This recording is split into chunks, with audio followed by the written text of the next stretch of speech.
Cá entre nós, há quem diga que a vitória de James Watson e Francis Crick não foi merecida, porque eles teriam descoberto a estrutura do DNA a partir de uma imagem cristalográfica usada sem o consentimento, para não dizer roubada, da cientista Rosalind Franklin. Será? O fato, gente, é que os 4 cientistas analisaram a mesma imagem, só que Watson e Crick conseguiram ver aquilo que os outros não viram. Ponto para eles. Ali estavam as principais características da molécula de DNA. A presença dos fosfatos na parte exterior da molécula, as bases nitrogenadas voltadas para dentro, o tamanho de cada volta da hélice.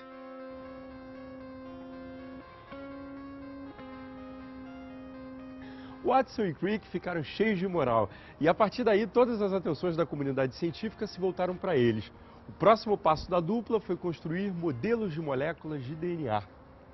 Watson tentou fazer modelos que ligavam bases iguais, ou seja, adenina com adenina, citosina com citosina e assim por diante. Porém, logo viu que não dava certo. Passou então a experimentar todas as combinações possíveis. Foi aí que ele percebeu que o par adenina-timina, mantido por 2 pontes de hidrogênio, tinha forma igual ao par citosina-guanina. Estavam explicadas a organização das bases nos pares AT e CG, e a ligação das hélices pelas pontes de hidrogênio. E foi assim que eles decifraram a real estrutura do código secreto, que tirou o sono de tantos outros cientistas. Ok, todos os seres vivos têm dentro das suas células um conjunto de códigos que faz com que eles sejam como são, não é mesmo? E se a gente começasse a transferir os genes de uma espécie para outra? Pois foi exatamente isso que os cientistas pensaram e começou aí um verdadeiro troca-troca genético.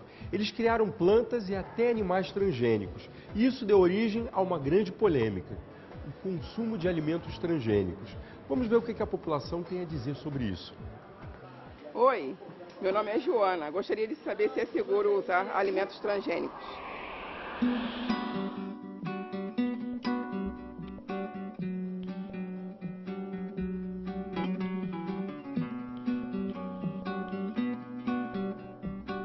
A dúvida da nossa amiga é a mesma de muita gente. E para responder a sua pergunta, eu vim à Universidade de Passo Fundo, interior do Rio Grande do Sul.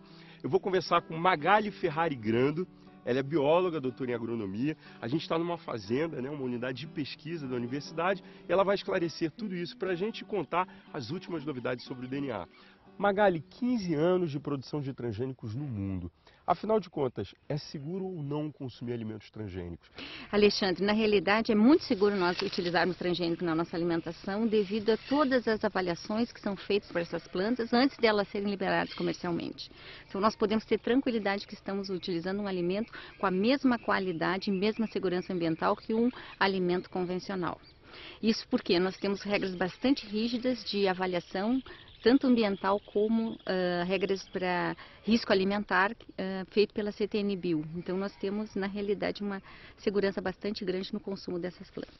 Então essas regras envolvem o quê?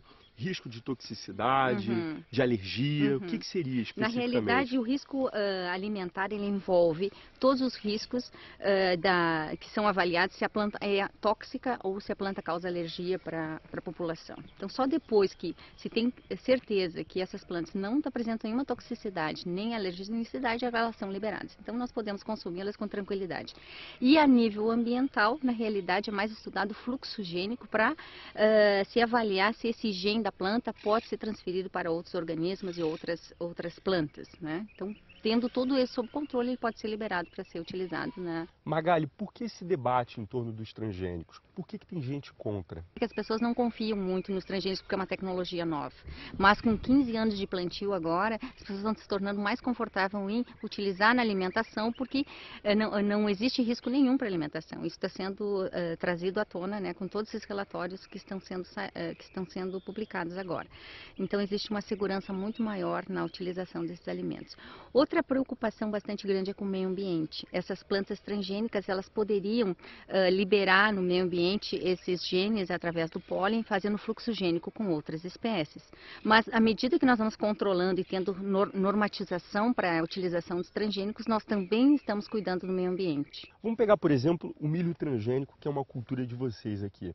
É possível plantar milho transgênico perto de milho convencional? Pode sim, desde que você obedeça à regulação, às normas de segurança que pedem que o milho transgênico, né, tem que ficar em torno de 100 metros do milho não transgênico. Então você pode ter as duas plantações, convencional e transgênico, uma lado a lado, sem nenhum problema, obedecendo essas regras. Por que essa distância? No caso, o milho é uma planta de fecundação cruzada.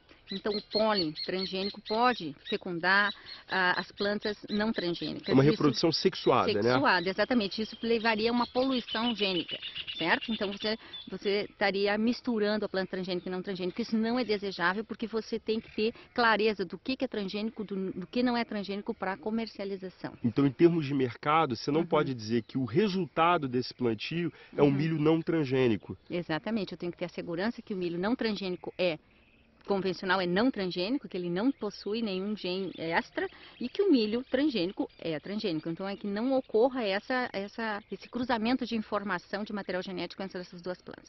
Obedecendo às normas de distanciamento, você está seguro quanto a isso. Magali, como é que está o Brasil em relação à produção de transgênicos? Bom, o que eu acho o que é mais importante, o mais entusiasmático, na realidade, são a produção das plantas com alto valor nutritivo. Aqui no Brasil também tem vários grupos de pesquisa trabalhando com melhoramento do valor nutricional em termos de vitaminas, proteínas de reserva, antioxidantes, e também tem outros grupos de pesquisadores que estão trabalhando principalmente soja, milho e trigo com esses genes de resistência, de tolerância aos estresses ambientais. Então, ao meu ver, essas duas linhas de pesquisa são as mais importantes para garantir, vamos dizer, que a gente consiga produzir maior quantidade de alimento para essa população crescente. Magali, me diz uma coisa, você já viu uma clonagem de flores? Já. Já viu? Pois os nossos participantes do programa de hoje estão clonando uma violeta. E eu estou super curioso para ver como é que eles estão se saindo. Eu só tenho a agradecer a sua participação aqui no Globo Ciência, a sua entrevista foi super esclarecedora. Valeu. E para nós é um prazer poder compartilhar um pouco do conhecimento. É isso aí. E aí? Deixa eu ver aqui, qual o clone e qual o original, hein? Deixa eu dar uma... Difícil, hein? Deixa eu dar uma olhada aqui. Gente, é muito igualzinho, hein? Flor da mesma cor. Posso arriscar? Esse aqui é o clone? Acertei? É bom lembrar que nós não fizemos nenhum milagre. Eu não podia aqui ficar semanas esperando a planta florescer. Então o que foi feito? Me empresta aqui. A gente utilizou uma planta igualzinha, já em flor, que foi clonada da mesma maneira que a gente fez. Agora, é preciso dar um nome para esse clone, né? Posso dar um nome? Que tal Rosalind? Rosalind foi a cientista, né, inglesa, homenageada aqui do programa, que foi fundamental para a descoberta da estrutura do DNA como a gente conhece hoje. Pode ser Rosalind? Pode. Então, com vocês, Rosalind, nosso primeiro clone produzido aqui no Globo Ciência. Eu só tenho a agradecer a participação de vocês, nossas simpáticas gaúchas. Bate! Obrigado, professor, pela participação. Valeu. Com certeza, muitas pesquisas sobre o DNA das mais variadas espécies estão a caminho. Eu acho que valeu a pena a corrida dos nossos cientistas, não é mesmo? Eu não estou acreditando, você aqui de novo, meu clone. Olha eu ali, ó. Gente, até a semana que vem. Tchau. Ô, Alexandre, pera aí, Alexandre. Gente, até a semana que vem. Tchau. Alexandre, pera aí, Alexandre.